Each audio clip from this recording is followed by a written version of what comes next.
नमस्कार दोस्तों। MDS news में आपका बहुत बहुत स्वागत है। मैं हूं आपका एमडीएस भाई और आज हम बात करेंगे आज की 50 सबसे बड़ी और मुख्य खबरों के बारे में। आज तारीख हो चुकी है 10 जनवरी 2026 और देश दुनिया से लेकर आपके शहर और गांव तक क्या कुछ बड़े बदलाव हुए हैं, चलिए देखते हैं फटाफट अंदाज में। बिना रुके शुरू करते हैं आज का मुख्य समाचार। आज देश के कई बड़े शहरों में वायु प्रदूषण खतरनाक स्तर पर पहुंच गया है। दिल्ली और एनसीआर में स्मॉग और कोहरे के कारण विजिबिलिटी बहुत कम हो गई है और लोगों को सांस लेने में भारी परेशानी हो रही है। डॉक्टरों ने खास तौर पर बुजुर्गों और बच्चों को घरों के अंदर रहने और बाहर निकलते समय मास्क का प्रयोग करने की सख्त सलाह दी है। सरकार स्मॉग टावर्स को लेकर नई गाइडलाइंस भी जारी कर सकती है। उत्तर भारत में कड़ाके की ठंड का प्रकोप जारी है और शीतलहर ने लोगों की मुश्किलें बढ़ा दी हैं। कई राज्यों में न्यूनतम तापमान 5 डिग्री सेल्सियस से भी नीचे चला गया है। भीषण ठंड और कोहरे को देखते हुए प्रशासन ने स्कूलों के समय में बड़ा बदलाव किया है। पहाड़ी इलाकों में हो रही बर्फबारी का सीधा असर मैदानी इलाकों के तापमान पर पड़ रहा है, जिससे आने वाले दिनों में ठंड और बढ़ सकती है। NDWS 3 DANTAWADASUSS छत्तीसगढ़ के दंतेवाड़ा जिले से सुरक्षा बलों के लिए एक बहुत बड़ी और सुखद खबर सामने आई है। सुरक्षा बलों के बढ़ते दबाव और सरकार की पुनर्वास नीति से प्रभावित होकर कुल 63 नक्सलियों ने आज एक साथ आत्मसमर्पण कर दिया है। आपको बता दें कि इन नक्सलियों पर सामूहिक रूप से 1 करोड़ रुपए से ज्यादा का इनाम घोषित था। ये बस्तर क्षेत्र में नक्सलवाद के खात्मे की दिशा में एक ऐतिहासिक कदम माना जा रहा है। नक्सल प्रभावित इलाकों में सुरक्षा बलों द्वारा सर्च ऑपरेशन और गश्त लगातार जारी है। सरकार और गृह मंत्रालय का दावा है कि बस्तर के दुर्गम क्षेत्रों को बहुत जल्द पूरी तरह से नक्सल मुक्त बना दिया जाएगा। पुलिस और अर्धसैनिक बलों के जवान जंगलों के अंदरूनी हिस्सों में नए बेस कैंप स्थापित कर रहे हैं। विकास कार्यों को गति देने के लिए सड़कों और पुलों का निर्माण भी युद्ध स्तर पर किया जा रहा है। डिजिटल इंडिया की दिशा में सरकार ने एक और बड़ा ऐलान किया है। केंद्र सरकार का लक्ष्य है कि जून 2026 तक देश के हर सुदूर गांव और ढाणी तक हाई स्पीड 4G नेटवर्क पहुंचा दिया जाए। दूरसंचार मंत्रालय ने इसके लिए बजट आवंटित कर दिया है। इस कदम से ग्रामीण क्षेत्रों में रहने वाले लोगों को सरकारी योजनाओं का लाभ सीधे उनके मोबाइल पर मिलेगा और डिजिटल सेवाओं को ग्रामीण स्तर पर जबरदस्त बढ़ावा मिलेगा। ग्रामीण और पिछड़े इलाकों में मोबाइल टावर लगाने का काम अब बहुत तेज कर दिया गया है। सरकार का मानना है कि बेहतर कनेक्टिविटी से गांव के बच्चों के लिए ऑनलाइन पढ़ाई और युवाओं के लिए डिजिटल भुगतान करना काफी आसान हो जाएगा। नेटवर्क की समस्या खत्म होने से स्थानीय छोटे व्यापारियों को भी अपना सामान ऑनलाइन बेचने में मदद मिलेगी।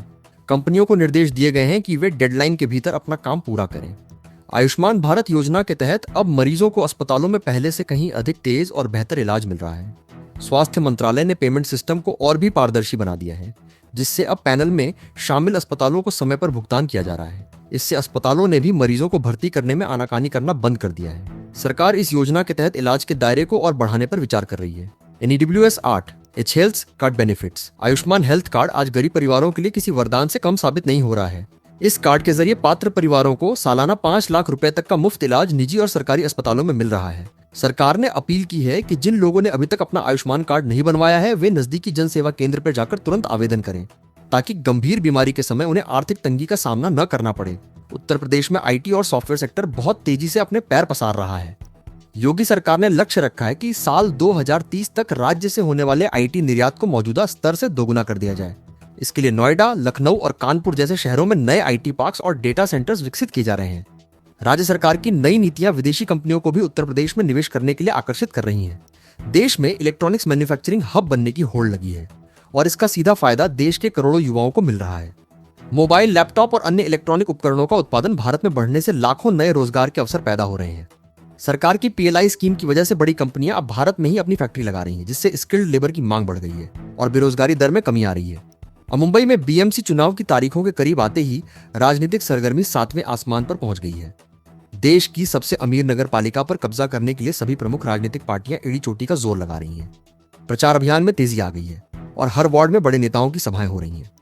गठबंधन और नए समीकरणों को लेकर भी बैठकों का दौर जारी है, जिससे मुंबई की राजनीति काफी दिलचस्प हो गई है।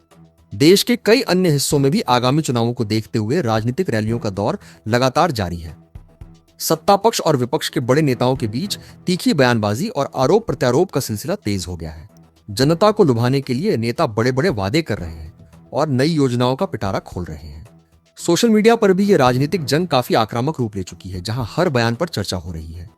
महाराष्ट्र की राजनीति में आज एक बड़ी हलचल देखने को मिली, जब नासिक के दौरे पर उद्धव ठाकरे ने राज ठाकरे की खुलकर तारीफ कर दी।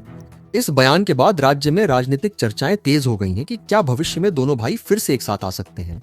हालांकि दोनों पक्षों की ओर से कोई आधिकारिक गठबंधन की बात नहीं कही गई है, लेकिन कार्यकर्ताओं में इस बयान को लेकर काफी उत्साह और हैरानी देखी जा रही है।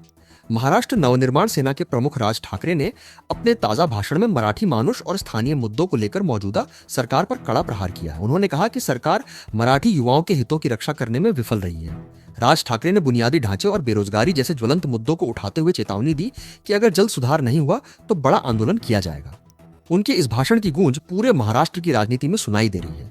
महिला प्रीमियर लीग WPL के सीजन में अब एक से बढ़कर एक रोमांचक मुकाबले देखने को मिल रहे हैं। क्रिकेट प्रेमियों के बीच महिला क्रिकेट को लेकर जबरदस्त उत्साह देखा जा रहा है और स्टेडियम खचाखच भरे नजर आ रहे हैं। इस लीग के माध्यम से कई युवा महिला खिलाड़ियों को अपनी प्रतिभा दिखाने का बड़ा मंच मिला है। विज्ञापन और स्पॉन्सरशिप के मामले में भी ये लीग नए कीर्तिमान स्थापित कर रही है, जो महिला क्रिकेट के लिए अच्छा है।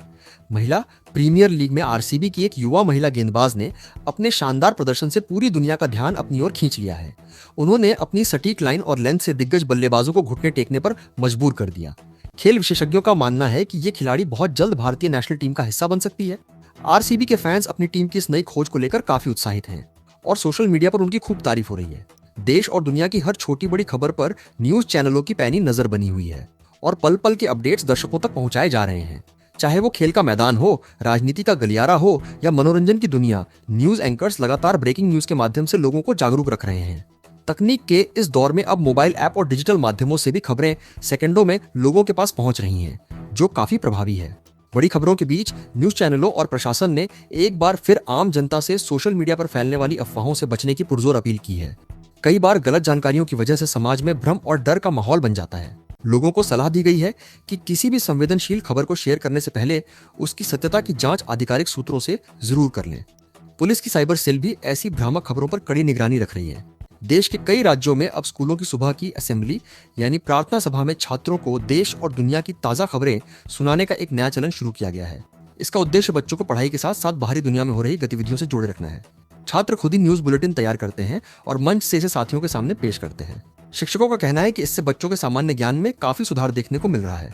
शिक्षा विभाग का कहना है कि स्कूलों में समाचार पढ़ने और सुनने की इस गतिविधि से बच्चों में सामाजिक जागरूकता और आत्मविश्वास काफी बढ़ेगा। इससे उनमें सही और गलत के बीच फर्क समझने की क्षमता भी विकसित होगी। विभाग इस तरह के नवाचारों को पूरे देश के सरकारी स्कूलों में अनिवार्य रूप से लागू करने की योजना बना रहा है। बच्चों को बचपन से ही एक जिम्मेदार नागरिक बनाने की दिशा में इसे एक महत्वपूर्ण पहल बताया जा रहा है। देश भर के लोग आज सुबह से ही पेट्रोल और डीजल की ताजा कीमतों पर नजर गड़ाए हुए हैं। अच्छी खबर यह है कि आज देश के अधिकांश बड़े शहरों में ईंधन के दाम स्थिर बने हुए हैं और कोई बड़ी बढ़ोतरी दर्ज नहीं की गई है। अंतर्राष्ट्रीय बाजार में कच्चे तेल की कीमतों में उतार चढ़ाव के बावजूद भारतीय तेल कंपनियों ने फिलहाल रेट्स में बदलाव नहीं किया है, जिससे मध्यम वर्ग के लोगों को महंगाई से थोड़ी राहत मिली है। आम जनता और खास तौर पर गृहिणियों की नजरें अब LPG गैस सिलेंडर की कीमतों पर टिकी हुई हैं। लोग सरकार से उम्मीद कर रहे हैं कि नए साल और आने वाले त्योहारों के सीजन में गैस सिलेंडर के दामों में कुछ कटौती की जाए ताकि रसोई का बजट संतुलित रह सके। सूत्रों के मुताबिक सरकार उज्ज्वला योजना के लाभार्थियों के लिए सब्सिडी बढ़ाने पर विचार कर सकती है, जिससे करोड़ों गरीब परिवारों को सीधा आर्थिक फायदा पहुंचेगा। भारतीय शेयर बाजार में आज जबरदस्त उतार चढ़ाव का माहौल देखने को मिला। सुबह बाजार गिरावट के साथ खुला, लेकिन दोपहर तक कुछ रिकवरी देखी गई। सेंसेक्स और निफ्टी आज एक बहुत ही सीमित दायरे में कारोबार करते नजर आए। ग्लोबल मार्केट से मिल रहे मिले जुले संकेतों की वजह से निवेशक अभी भी सतर्क हैं और सावधानी के साथ निवेश कर रहे हैं। IT और बैंकिंग सेक्टर के शेयरों में आज सबसे ज्यादा हलचल देखने को मिली। आजकल बैंकों की शाखाओं में ग्राहकों की भीड़ लगातार बढ़ रही है, जिसे देखते हुए बैंक प्रबंधन ने लोगों को अधिक से अधिक डिजिटल बैंकिंग अपनाने की सलाह दी है। मोबाइल बैंकिंग और नेट बैंकिंग के जरिए अब घर बैठे ही लगभग सभी काम पूरे किए जा सकते हैं। बैंक अब वरिष्ठ नागरिकों के लिए विशेष डिजिटल साक्षरता अभियान भी चला रहे हैं, ताकि वे बिना किसी की मदद के अपना बैंक खाता सुरक्षित तरीके से ऑपरेट कर सकें। देश के विभिन्न हिस्सों में साइबर क्राइम यानी ऑनलाइन धोखाधड़ी के मामले बहुत तेजी से बढ़ रहे हैं, जो एक बड़ी चिंता का विषय है। ठग अब नए नए तरीकों से लोगों के बैंक खातों में सेंध लगा रहे हैं। पुलिस प्रशासन ने जनता से सतर्क रहने की अपील की है और कहा है कि किसी भी अनजान व्यक्ति को अपना OTP या बैंक पासवर्ड साझा न करें। बढ़ते मामलों को देखते हुए हर जिले में अब स्पेशल साइबर सेल को सक्रिय कर दिया गया है। ऑनलाइन फ्रॉड से बचने के लिए सुरक्षा एजेंसियों ने चेतावनी जारी की है कि किसी भी लुभावने ऑफर वाले अनजान लिंक पर क्लिक न करें। अक्सर हैकर्स डिस्काउंट या लॉटरी का लालच देकर ऐसे लिंक भेजते हैं जिनसे आपका मोबाइल हैक हो सकता है। अगर आपके साथ कोई वित्तीय धोखाधड़ी होती है तो तुरंत नेशनल साइबर हेल्पलाइन नंबर 1930 पर कॉल करें, ताकि समय रहते आपके पैसे को ब्लॉक किया जा सके। आपकी सतर्कता ही आपका बचाव है। देश के कई हिस्सों में किसानों ने अपनी लंबित मांगों को लेकर एक बार फिर प्रदर्शन शुरू कर दिया है। किसान संगठन कर्ज माफी और फसल बीमा के दावों के त्वरित भुगतान की मांग कर रहे हैं। कई राज्यों में किसानों ने जिला मुख्यालयों का घेराव किया है और शांतिपूर्ण तरीके से अपनी आवाज बुलंद कर रहे हैं। प्रशासन किसानों से बातचीत कर रास्ता निकालने की कोशिश कर रहा है ताकि आम जनता को यातायात और अन्य असुविधाओं का सामना न करना पड़े। न्यूनतम समर्थन मूल्य यानी एमएसपी को कानूनी गारंटी दिलाने और खेती किसानी से जुड़े अन्य मुद्दों को लेकर किसान संगठनों की अहम बैठकें लगातार जारी हैं।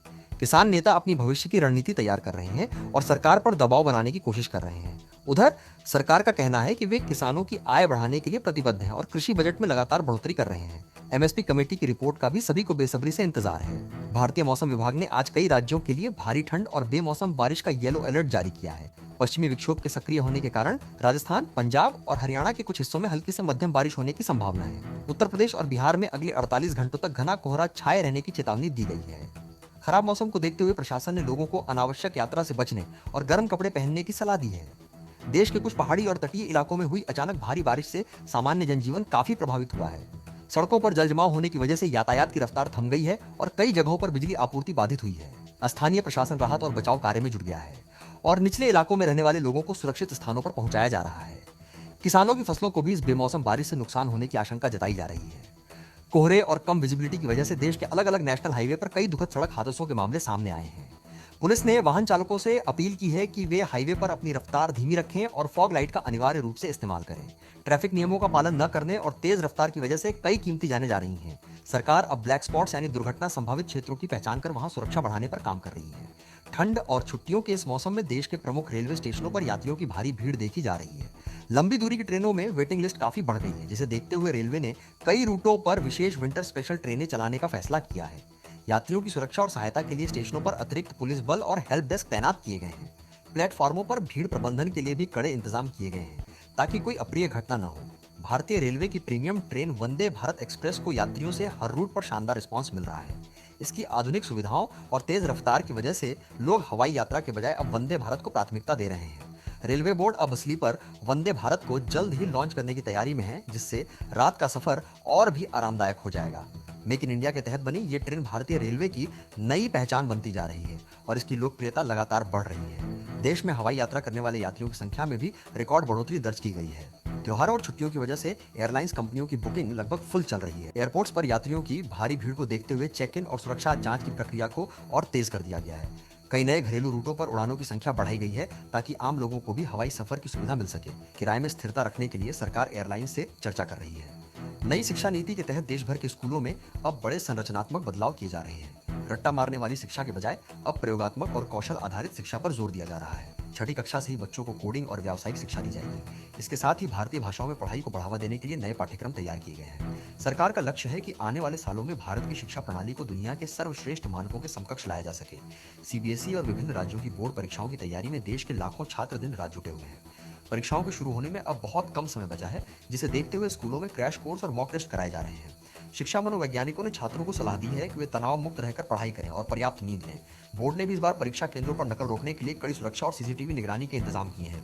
देश भर के विभिन्न शहरों में सरकार द्वारा रोजगार मेलों का आयोजन बड़े पैमाने पर किया जा रहा है। इन मेलों में बड़ी बड़ी निजी कंपनियां हिस्सा ले रही हैं और युवाओं को मौके पर ही इंटरव्यू के बाद ज्वाइनिंग लेटर दिए जा रहे हैं। कौशल विकास मंत्रालय का कहना है कि इन मेलों के जरिए अब तक लाखों युवाओं को उनकी योग्यता के अनुसार सम्मानजनक नौकरी मिली है। आने वाले महीनों में टायर 2 और टायर 3 शहरों में भी ऐसे कई मेलों का आयोजन किया जाएगा। तमाम प्रयासों के बावजूद युवाओं के बीच बेरोजगारी अभी भी एक बड़ी और गंभीर चिंता बनी हुई है। हर साल लाखों छात्र डिग्री लेकर निकलते हैं, लेकिन उन्हें बाजार की मांग के अनुसार कौशल नहीं मिल पाता। विपक्ष इस मुद्दे पर लगातार सरकार को घेर रहा है और नई नौकरियों के सृजन की मांग कर रहा है। सरकार का दावा है कि उनके स्टार्टअप इंडिया और मुद्रा लोन जैसे कार्यक्रमों की वजह से अब युवा नौकरी मांगने वाले नहीं, बल्कि नौकरी देने वाले बन रहे हैं। डिजिटल इंडिया अभियान के अगले चरण के तहत अब देश में 5G के बाद 6G तकनीक पर शोध शुरू कर दिया गया है। सरकारी कामकाज को पूरी तरह पेपरलेस बनाने के लिए नई तकनीकों को तेजी से अपनाया जा रहा है। अब जन्म प्रमाण पत्र से लेकर राशन कार्ड तक सब कुछ ऑनलाइन और डिजिलॉकर के माध्यम से सुलभ है। इससे भ्रष्टाचार में कमी आई है और सरकारी सेवाओं की डिलीवरी में पारदर्शिता बढ़ी है। इंटरनेट की बढ़ती पहुंच ने ग्रामीण अर्थव्यवस्था की तस्वीर बदल दी है। आर्टिफिशियल इंटेलिजेंस यानी एआई की तकनीक भारत में बहुत तेजी से विकसित हो रही है और हर सेक्टर में इसका प्रभाव दिखने लगा है। खेती से लेकर चिकित्सा और शिक्षा तक में एआई टूल्स का इस्तेमाल समस्याओं के समाधान के लिए किया जा रहा है। सरकार ने भी एआई के नैतिक इस्तेमाल के लिए एक राष्ट्रीय रणनीति तैयार की है। विशेषज्ञों का मानना है कि एआई के सही उपयोग से भारत की जीडीपी में बड़ा इजाफा हो सकता है, लेकिन इसके साथ ही डेटा प्राइवेसी का ध्यान रखना भी जरूरी है। महिला सुरक्षा को लेकर केंद्र और राज्य सरकारें अब और भी सख्त कदम उठा रही हैं।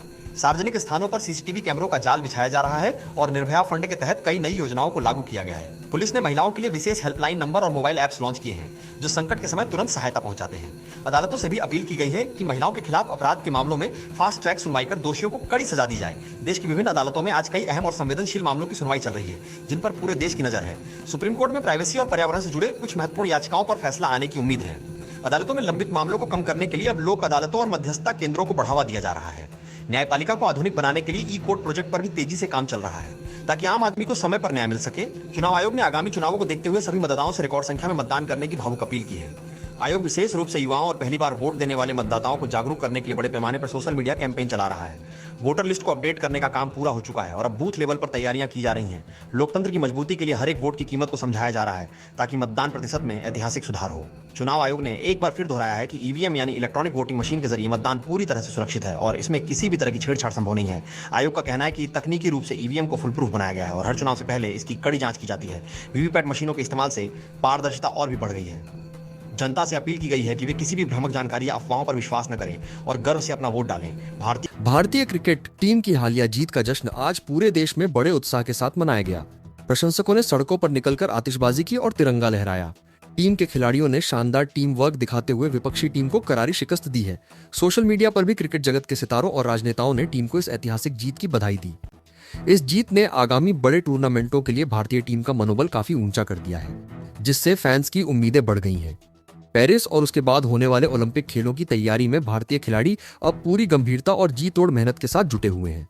सरकार की टॉप्स योजना के तहत एथलीट्स को विदेशों में ट्रेनिंग और बेस्ट कोच की सुविधाएं दी जा रही हैं। खिलाड़ियों का कहना है कि उनका एकमात्र लक्ष्य तिरंगा ऊंचा करना और गोल्ड मेडल जीतना है। इस बार भारत को शूटिंग, कुश्ती, बैडमिंटन और एथलेटिक्स में पदक की सबसे ज्यादा उम्मीदें हैं। पूरा देश अपने इन चैंपियंस के साथ खड़ा है। अंतर्राष्ट्रीय स्तर पर आज कई अहम कूटनीतिक बैठकें आयोजित की गई हैं, जिसमें भारत ने अपनी वैश्विक उपस्थिति दर्ज कराई है। जलवायु परिवर्तन और आतंकवाद जैसे वैश्विक मुद्दों पर भारत के प्रस्तावों को दुनिया भर के देशों का समर्थन मिल रहा है। प्रधानमंत्री और विदेश मंत्री लगातार मित्र देशों के संपर्क में हैं, ताकि व्यापारिक और रणनीतिक संबंधों को और मजबूत किया जा सके। भारत अब दुनिया की समस्याओं के समाधान में एक बड़ी शक्ति के रूप में उभर रहा है, जिसे दुनिया मान रही है। दुनिया के कुछ हिस्सों में अभी भी तनाव और अस्थिरता की स्थिति बनी हुई है, जो वैश्विक शांति के लिए खतरा है। रूस, यूक्रेन और मिडिल ईस्ट में चल रहे संघर्ष की वजह से पूरी दुनिया की सप्लाई चेन प्रभावित हो रही है। संयुक्त राष्ट्र और अन्य अंतर्राष्ट्रीय संगठन लगातार शांति वार्ता की कोशिश कर रहे हैं। भारत ने भी स्पष्ट किया है कि संवाद ही हर समस्या का समाधान है और युद्ध किसी के पक्ष में नहीं होता। विश्व अर्थव्यवस्था इस समय बहुत ही संभल कर चल रही है। भारतीय टेक बाजार में आज कई बड़ी मोबाइल कंपनियों ने अपने नए और अत्याधुनिक फीचर्स वाले स्मार्टफोन लॉन्च किए हैं। इन फोन्स में एडवांस एआई कैमरा और लंबी बैटरी लाइफ का दावा किया जा रहा है। खास बात यह है कि अब बजट फ्रेंडली सेगमेंट में भी 5G की सुविधा दी जा रही है, जिससे आम ग्राहकों में काफी उत्साह है। ऑनलाइन शॉपिंग साइट्स पर भी इन नए मॉडल्स के लिए प्री बुकिंग शुरू हो चुकी है। युवाओं के बीच इन गैजेट्स को लेकर काफी क्रेज देखा जा रहा है। सोशल मीडिया पर आज एक दिल छू लेने वाला वीडियो बहुत तेजी से वायरल हो रहा है, जिसमें एक व्यक्ति की बहादुरी और इंसानियत की जमकर तारीफ हो रही है। इस वीडियो को अब तक लाखों लोग देख चुके हैं और हजारों बार शेयर किया जा चुका है। वायरल वीडियो में दिखाया गया है कि कैसे उस व्यक्ति ने अपनी जान जोखिम में डालकर एक मासूम की जान बचाई। इंटरनेट की दुनिया में ऐसे सकारात्मक वीडियो लोगों को प्रेरणा दे रहे हैं और मानवता में विश्वास को और मजबूत कर रहे हैं। तो दोस्तों, ये थी आज की 50 सबसे बड़ी और मुख्य खबरें। उम्मीद है कि आपको आज का ये बुलेटिन पसंद आया होगा। इनमें से कौन सी खबर आपके लिए सबसे ज्यादा महत्वपूर्ण थी, हमें कमेंट बॉक्स में जरूर बताएं। न्यूज अच्छी लगी हो तो वीडियो को लाइक करें और अपने दोस्तों के साथ शेयर भी करें। देश और दुनिया की हर खबर से अपडेट रहने के लिए अपने चैनल MDS न्यूज को सब्सक्राइब जरूर करें। मिलते हैं अगले वीडियो में, तब तक के लिए जय हिंद, जय भारत।